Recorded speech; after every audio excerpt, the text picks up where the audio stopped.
Hello, hello, hello. Welcome, welcome, welcome. Come in, come in, come in. This is Tamika's Den. I am Tamika. Get on in here, y'all. Kick off your shoes and relax your feet. You are now in the den.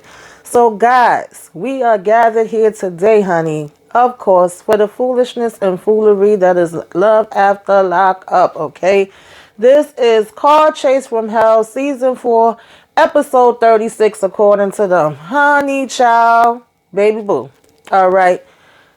Did they really make us wait a week and a whole daggone episode, an hour and a half, to watch this car chase from hell with the damn producers shook as I don't know what, Monique crying, and, Derek telling us he don't know what's going on. Just go, just go, just go, just go. Make a right, make a left, go, go, go, go. And ain't nothing happening. And then he had the nerve at the end to say he know who it is and it ain't his sisters. Who the hell is this WeTV? Okay, let's get to it and stop with this freaking mess already. This foolishness and foolery that y'all be loving to give every daggone week, okay? We got Nathan and Skylar. Skylar, run, girl. Okay, run. If you care about your sobriety, which I really do believe you do, and you don't need the triggers and you don't need the mess, baby, you got them red flags going boop, boop, boop, boop, boop, boop, boop, boop, boop. Nathan is a hot damn mess, and he's showing you who he is. Believe him and get the heck up on out of there. Aries and Cameron, child, they're supposed to be getting married on Saturday. Why the hell are you marrying this man that you don't know from a hole in the wall? Even his sisters is looking at you like you got three daggone heads. You got a little freaking girl that you over here talking about he could be a role model to when he don't even know you and you don't know him, girl, talking about her father lives in another country. And I'm trying to understand, okay? Make it make sense. Of course, this is another rapper in the mix that gets in the daggone booth. And I'm just like, she over here talking about he blew her mind. I said, girl, where? What, huh?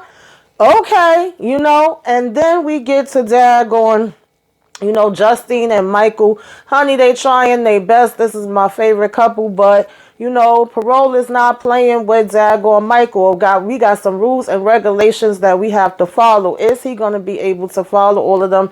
That is the question. Let's go ahead and get into this episode, y'all.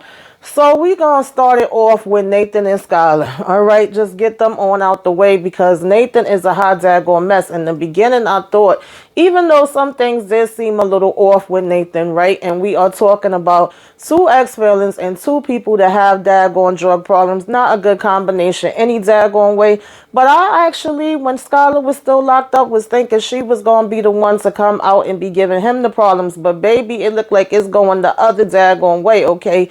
It is actually Nathan that needs to get some daggone help out here in these streets, all right? Because something ain't right, something ain't clicking, all right, upstairs, honey. Now, remember she was calling and getting all worried and, scared that something had happened with him. Come to find out when she get home, Nathan was just napping, all right? Nathan needed some sleep time. So she go ahead and wake him up like, oh, my God, you in here knocked out like that? You know how much you scared me? And at first he's laughing. She say it's nothing funny. But he was like, you know what? I do feel bad. I know that she has abandonment issues. She has trauma. I didn't mean to scare her. I just was tired and wanted to get a damn nap in, okay? He tell her she look good, and he telling her, the friend she look good too. And she says how she wanted to make sure that she was looking good for him for this date night they supposed to have where they supposed to go out and eat. So she's like, oh, are you excited to go out? And he over here talking about, oh, I'm ecstatic, okay? I hate to see his excited face, honey, because it sure enough wasn't giving exciting. But he said he was looking forward to it, right? He also was saying he didn't want to move too fast. He didn't want to rush things as far as this engagement. He wants it to be perfect when he proposed to her. He want to have a good time. And I said, okay, I'm there with you with that part, right? And so they go ahead to head out for this daggone date night. They driving. And of course, he tells her every minute that he loves her and that she's looking beautiful. He's saying all the right things where that is concerned. They sit down to go ahead and order their food. They say, yeah, they want to have some wine. I said, can y'all have wine? I'm not too sure. Maybe y'all can. Asking what kind of different ones they have. And she decides to go with the rosé. He's telling her, don't get too crazy. And she's like, oh, I'm not. I think she ordered some stuffed shrimp. That sounded good. Okay, I could go for that. And something with avocado, and he ordered like some type of steak or whatever. So he was just basically saying that he was ready to get it in. He was ready to eat. They was having this toast.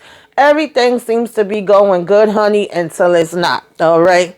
So she's getting this phone call, and supposedly she is saying that this is a childhood friend that she's known for years, that he's probably just calling to be like, hey, welcome home. But Nathan is not happy with that. He's finding it very disrespectful that she's answering the phone to begin with. He's basically like, if it was some chick calling me, how would you feel about that? I wouldn't be answering while we sitting here eating and things of that nature. Now, on the one hand, maybe it is rude to be answering your phone through a dinner, right? Maybe I would have just ignored the phone till after I was eating and I would have returned the call. But on the other hand, how the hell you getting mad at me that I have a friend calling that you know about? I have plenty of childhood friends or men that I've known for years that are literally just my friends. So unless you know something that we don't know, where there was more to it than that, I'm not understanding why you're getting so highly upset. Nathan gets upset to the point that he doesn't even want to have dinner anymore, right? And at one point, he's literally snatching the phone from her,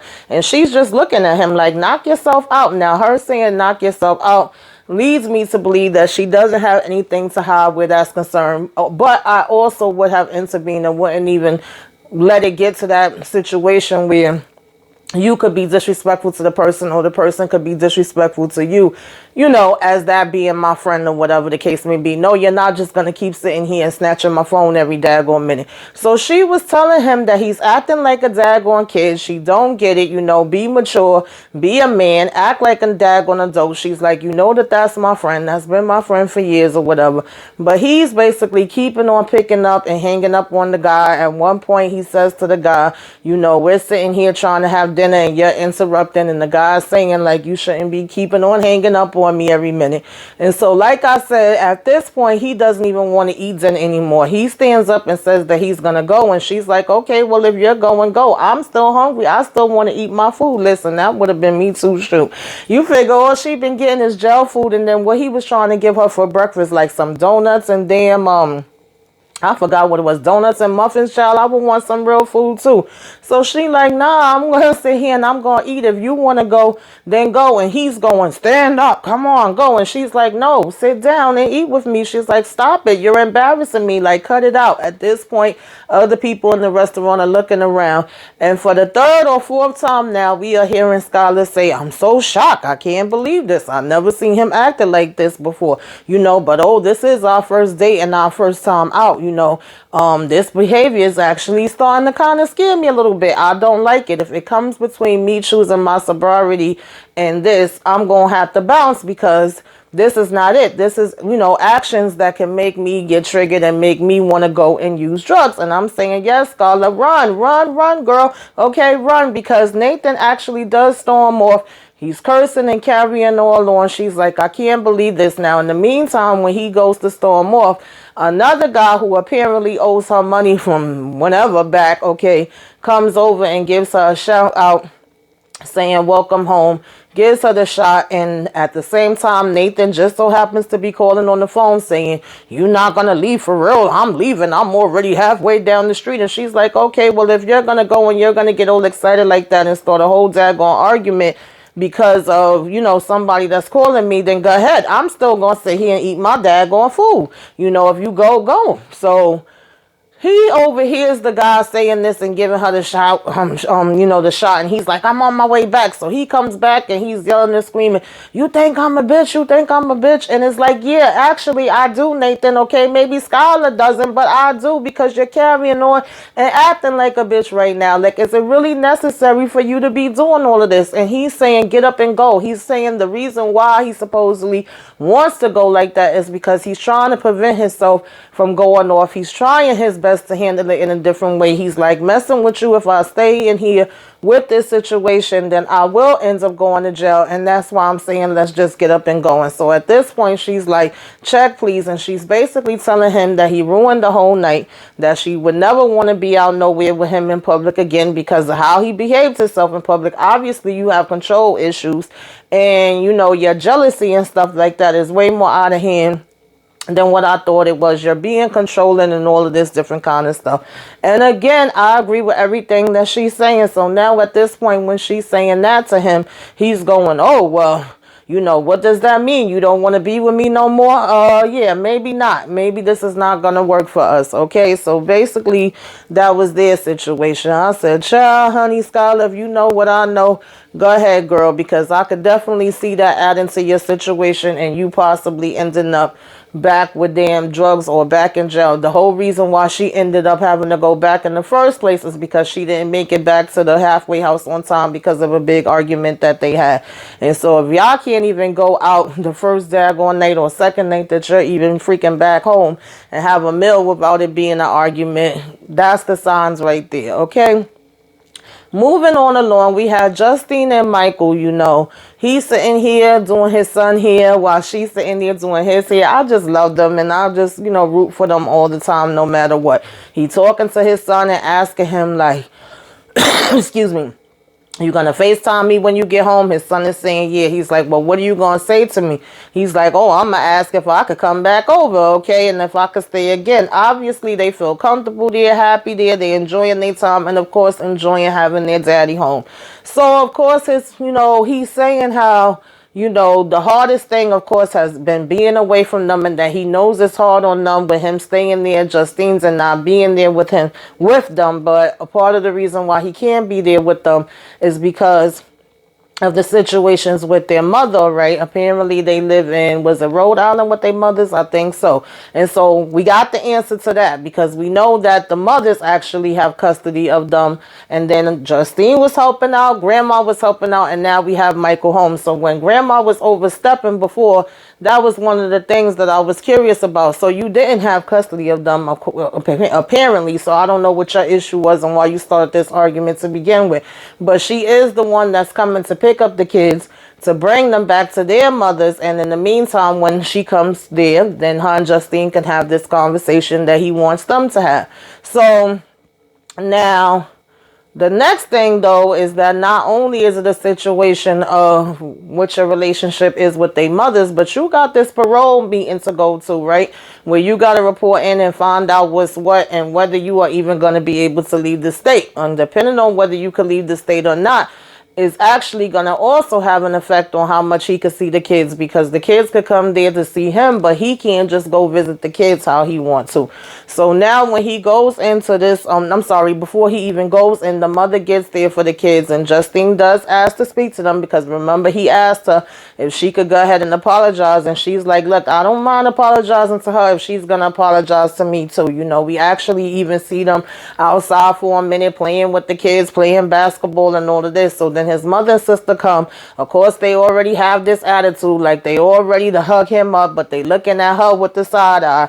And she asks, cause she speaks to them for a minute, and the mother's like, oh, right now? And she's like, yes, please. And so, of course, when they get over to the side, she's just saying like, yo, we was friends before we was family or whatever. I don't like the way the situation went. I felt like you was coming after me and like you was attacking me or whatever. That made me feel away. And Mama's basically like, oh, well, nobody wasn't, trying to attack you, but the way you was moving your head and moving your hands, I had never seen you coming out that way, and I thought that our relationship was, better than that and different than that, so that threw me off because I'm not accustomed to that. That was a side that I had never seen before. And Michael comes walking over, and he's standing in the middle of it, and they're kind of like, well, we're just having our discussion over here. He's like, yeah, but I'm going to be standing here too, because at the end of the day, I actually look at you guys, as the most important ladies in my life, right next to my daughters and besides my daughters or whatever, right? So I want to make sure that this is all solved. I don't like the fact of y'all or arguing with each other. And I want this to be the end of it today. So they say it's peace for now, okay?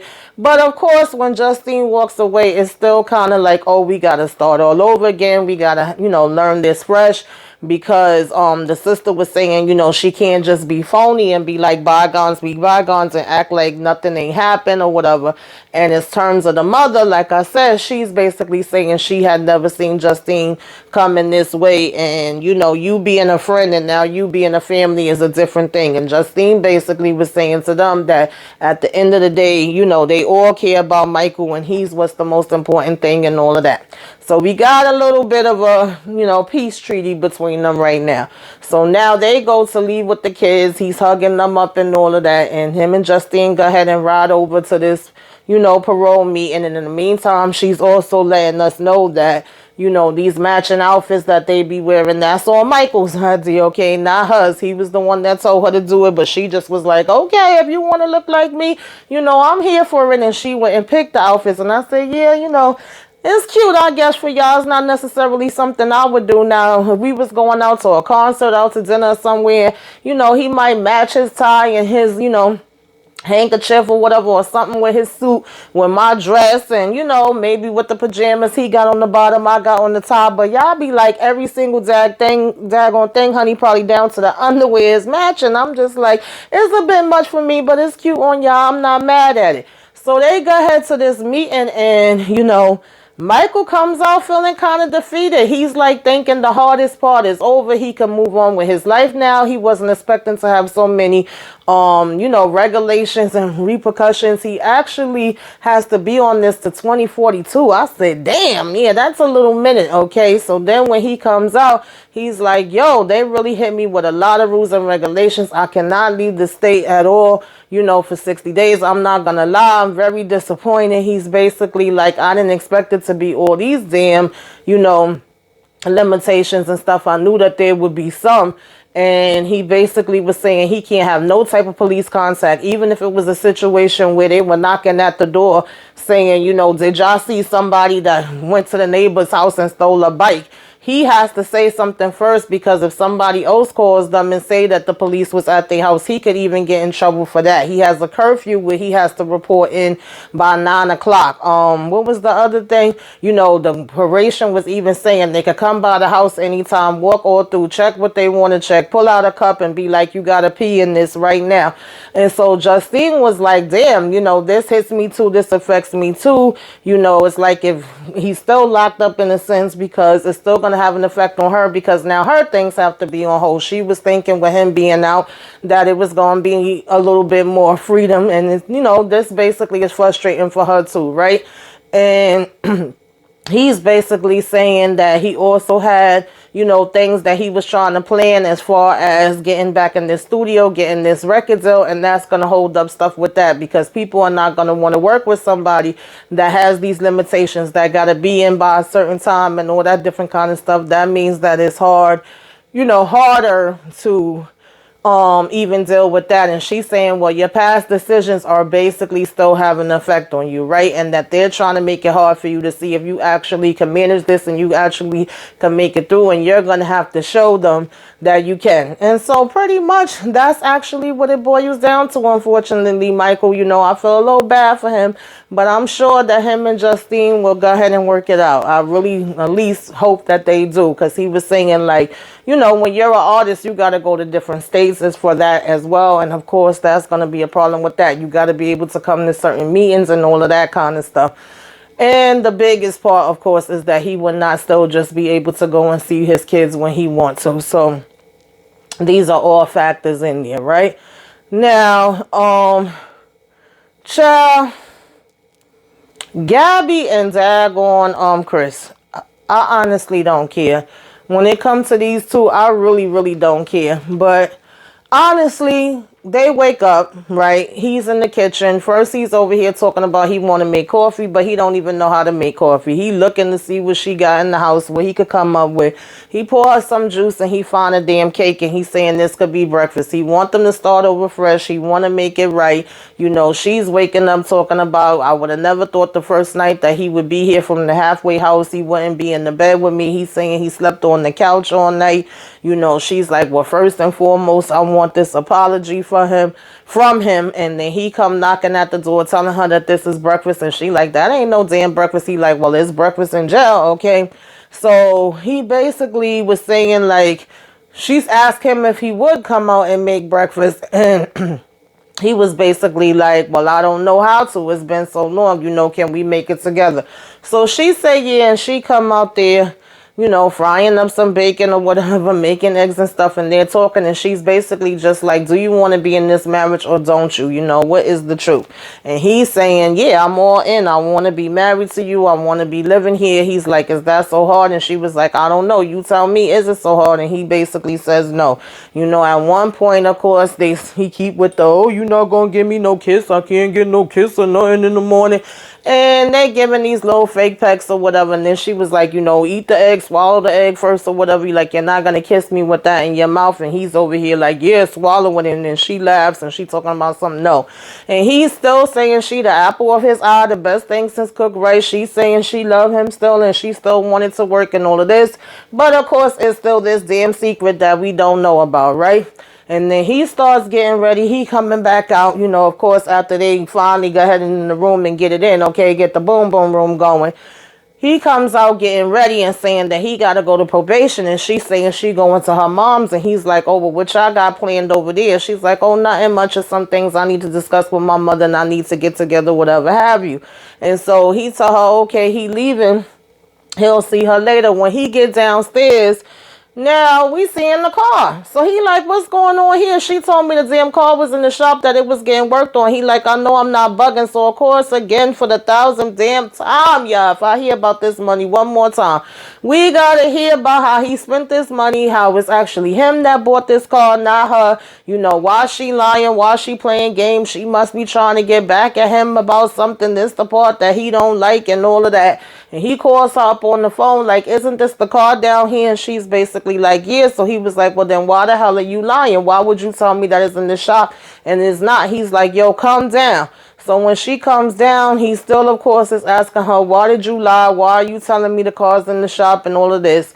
And she's saying how she don't want to talk about it on camera. She starts to tell him a little piece about her getting some tickets or whatever the case may be that she got to handle and that her license could be in jeopardy. And he's like, what are you talking about? What's happening with your license? He was like, why didn't you tell me any of this before? Why are you holding back stuff? Of course, she telling him he hold back stuff too. I don't hold it back like you and this, that, and third. So she keeps saying how she don't want to talk about it on camera, but yet she going to talk about it on camera later any damn way. She take the mic and everything off and walk away. And he's like, oh, so you just going to walk away and you just being a liar? And they go off to talk about it, right? And then later we end up seeing her going to a damn lawyer anyway.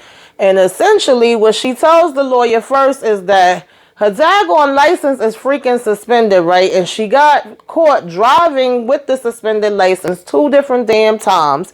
Not only that, she got a whole nother situation where she was doing 90 in a 45 zone. Even the damn lawyer was like, girl, are you crazy? Are you smoking that crack? Okay. Now, he didn't say that part, but he was definitely looking at her like, are you serious? 90 in a 45? So she like, yeah. He was like, let me guess, you was rushing to go and pay the ticket. She's like, yeah, something like that, right? And she basically was saying that she also has a whole nother situation that she could possibly go to damn jail for, where 7 charges were brought up, child. Everything from freaking,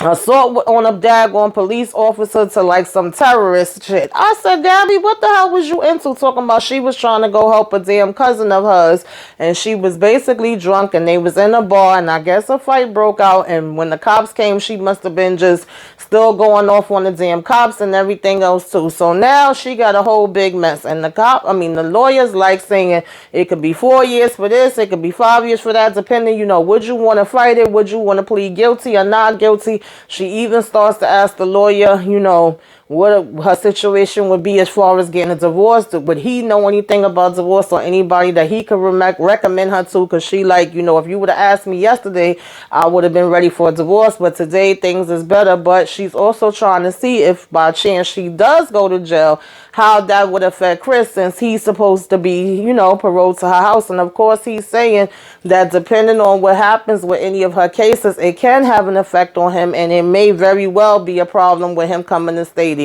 And when she was getting ready to leave, he was at first saying, drive slow or whatever.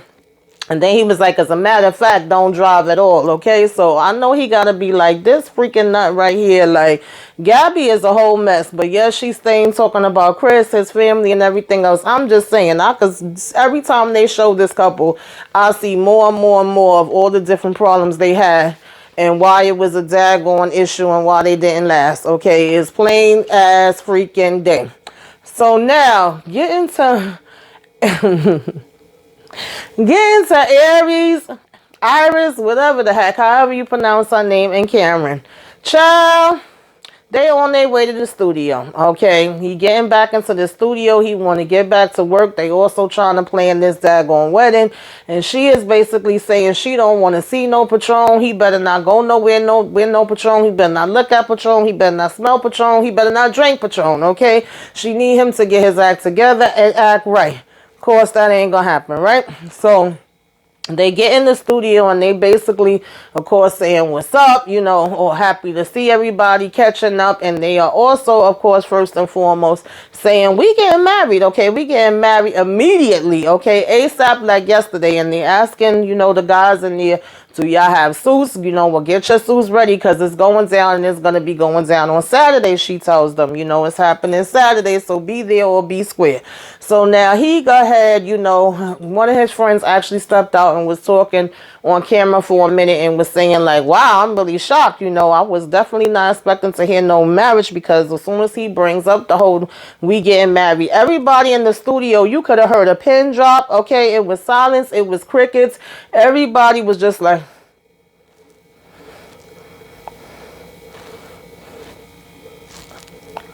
like, you know what I mean? Married? What the hell you say? So this person, his friend, steps outside and is like, yo, whenever I was in a relationship, he always was acting like I was damn crazy. But now here he is talking about getting serious with somebody and marrying them. You know, definitely did not see that coming, right? Hopefully he's a changed man. Maybe he is a changed man. Then we see him go ahead and get in the booth, child. She talked, like I said, so he blew my mind, okay? I wasn't expecting for him to be that good. I said, if you say so, girl. And after he get out the booth, he drinking, he smoking, you know. He talking his mess or whatever, and she's just looking evil as hell, right? All that big smile that was on her face disappears quick, fast, and in a hurry. Like, she is definitely not happy with him, you know, getting into the mix of that. As she was with him getting into the mix in that booth that she thought was fire, okay? And so she says if he messes up a third time, then he would basically be losing her. And she's pretty sure that's not what he want to do. So now, you know, when she's still like saying, oh, yeah, well, we getting ready to get married and we getting married tomorrow, he just kind of having this funny look on his face. So I'm like, well, what's the funny look for? Okay, inquiring minds want to know.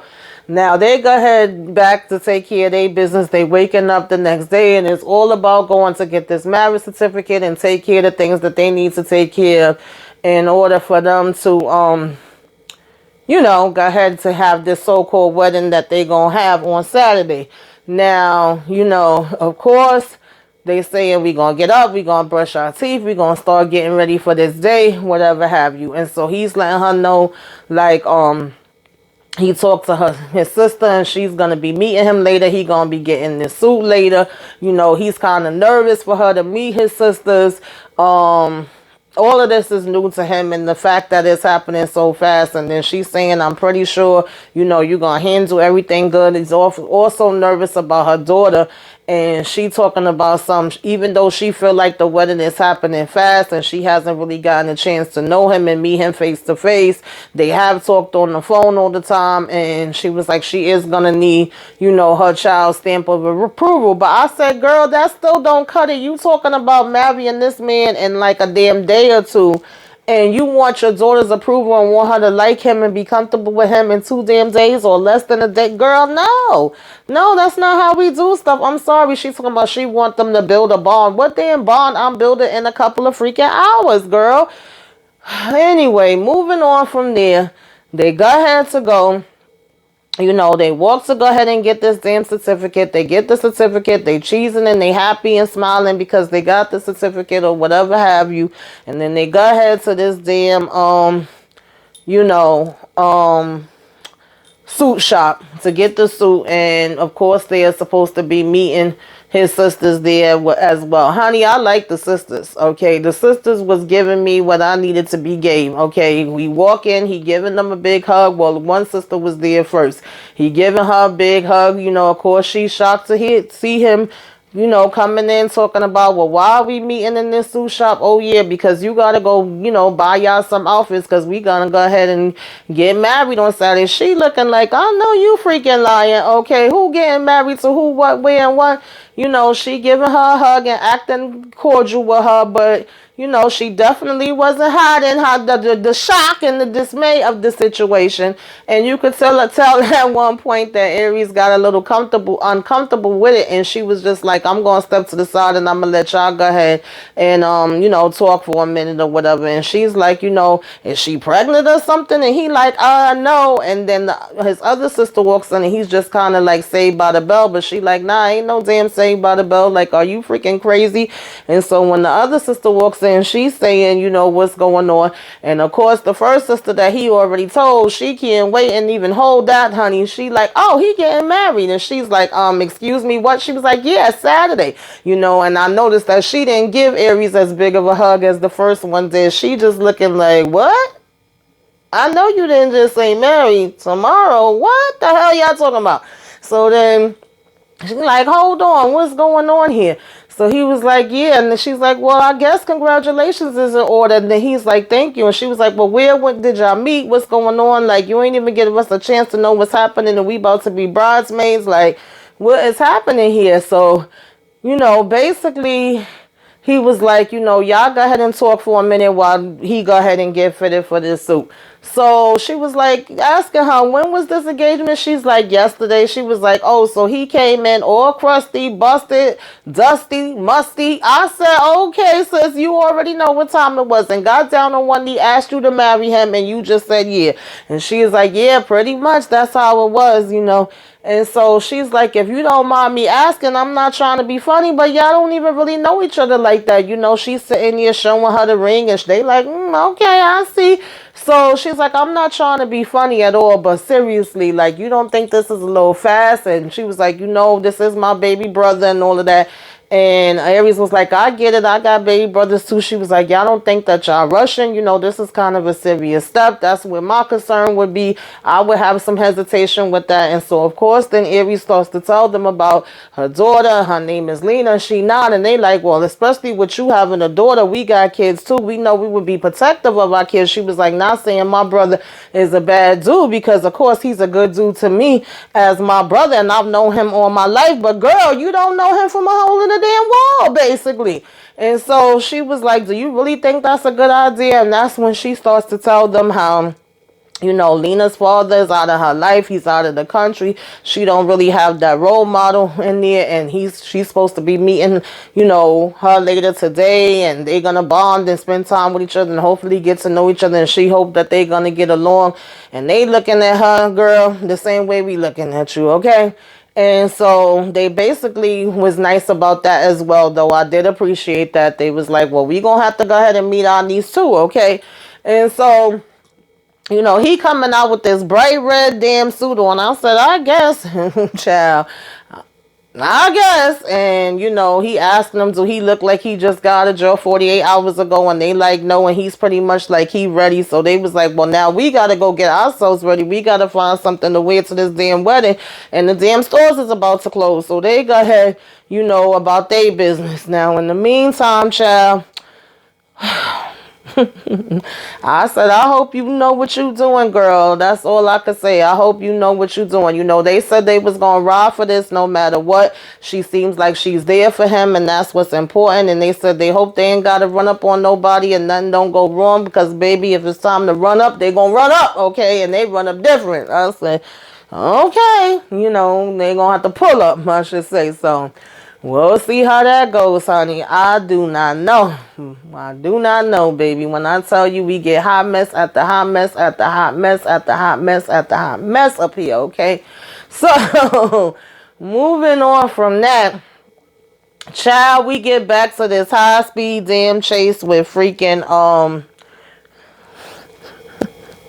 with Monique and Derek, baby. They was like, go, go, go, go, go. You know, the producer, oh my God, who's that? Yo, turn this way, turn that way, make a right, make a left, stay straight, don't get out. When they had a red light, you know, looked like somebody was about to jump out the car. Somebody was jumping out the car. Go, go, go, go. I mean, you could see the fear all over the damn cameraman, producer, whoever he was in that first seat, in the front seat. And you just hearing the other producer saying, you know, go, go, go. Oh my God, don't stop. You know, do you know who that is? Do you know who could be? They saying they're going to have security meet them and that they're about 5 minutes away. So they're telling Monique, just, you got to make about 4 rights and then you'll be there. Monique sitting here crying, girl. I said, this ain't the time to be crying. I get it, you scared. But one thing we can't do is be crying and not paying attention and we driving, okay? So now she's like, oh, I'm scared. I don't know what to do. I don't know what to do. You know, they saying they could switch cars. They could pull over and one of them could take off. No, I ain't got no time for that. I can't stop. I can't switch up. I don't know what to do. I'm scared. We gonna have to go ahead and call the police. I don't give a damn what's gonna happen. Ain't nobody gonna kill me. You don't know if they got a gun or what they got going on. And even when they telling her the way to go to get back to the location to be able to meet up with all the security and everybody else, she's suddenly telling them no, no, no, she can't do it. And they like, yes, you can. Come on, Monique, you gotta do it or whatever. So finally, they telling her she lost them. They're not behind them no more. Keep it going. And she's saying that this white car was basically next to them the whole time that they were there. She's saying she literally heard them, you know, somebody call out Derek's name and that it looked like it was 2 girls in the front, but it could have possibly been somebody else in the back. And she's saying more than likely this is his sisters. Of course, that's going to be the first thing to come to her mind. Why wouldn't it be? And so nonetheless, they end up getting away from them. And, you know, it's the next morning. Now she talking about she done extended her damn stay. She don't feel comfortable leaving him there. You know, she gonna stay there a little longer. She gonna switch out the damn car that she had and get a new car. And he's saying he feel like he's in jail. She's smothering him. He's like, on the one hand, I'm happy that she's staying a little bit longer. But on the other hand, she gotta let up. She gotta let me go handle what I need to handle on my own. And bottom line, he knows who was following them, but gonna say he not gonna tell damn Monique, all right, because that would just make the situation even worse, and that is not his damn sisters. I said, so who is it, Derek? You know, so now when, you know, she's saying, oh, well, should I go ahead and change the car? He's saying, yeah. And he's basically saying, you know, well, you change the car and then I'm going to go ahead and pick me out, you know, some outfits, do a little shopping. Can you order me an Uber? And she was like, well, why would I need to call you an Uber when I could just go ahead and drive you? And he's like, nah, can I just do this on my own and you do the car thing and then we meet back up? You know, why we got to all go with some things that I need to take care of by myself. And so he's saying he know exactly who the daggone person was and that he have to go ahead and take care of this. You know, it wasn't a coincidence or whatever the case may be. And, you know, he's saying, does it make you feel better that you think it was dumb? Because she was saying, you know, she pretty much think it was them. And he was like, you know, sure, it probably was. And he's like, well, just leave it alone and let it go away, you know. And she's like, oh, how you gonna be saying just leave it alone? And she's like, well, why you want to go by yourself? You already know how Monique is. That's no shock. And he's saying he needs to keep his head on the damn swivel. And he's saying time heals all wounds. So she was like, you know, he's saying just give it time. She like, give it time? What the heck are you talking about? And so he was like, everything will be all right and you'll be all right or whatever. So he said in the meantime, he just gonna let Monique think that, you know, it's dumb, but really it's not. And he asking her, is she good? And she's saying, yeah. And he was like, love you, you know, and she's saying, I love you too. And he was like, this would basically mess her whole world up. And then he got ahead to leave out and go. And that was basically how we finished off with them. We still ain't get to damn see who the hell it actually was and have him meet anybody. I said, so we TV, y'all really dragged out that whole freaking ending and car chase, okay? Name the damn episode, car chase from hell and all of that. And then ain't show us a damn thing, basically. We seen most of what we already saw last week, okay? And a couple of extra turns and screams this week.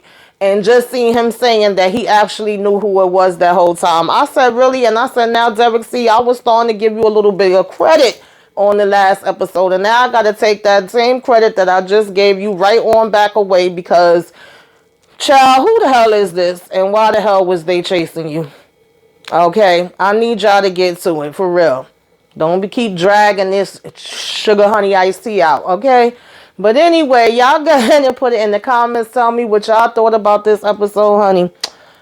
Let's discuss, okay? Like, comment, share, subscribe if you are so inclined. Give me a wave. Let me know you came by. Put some flames up in the sky, y'all. Till next time. Toodaloo.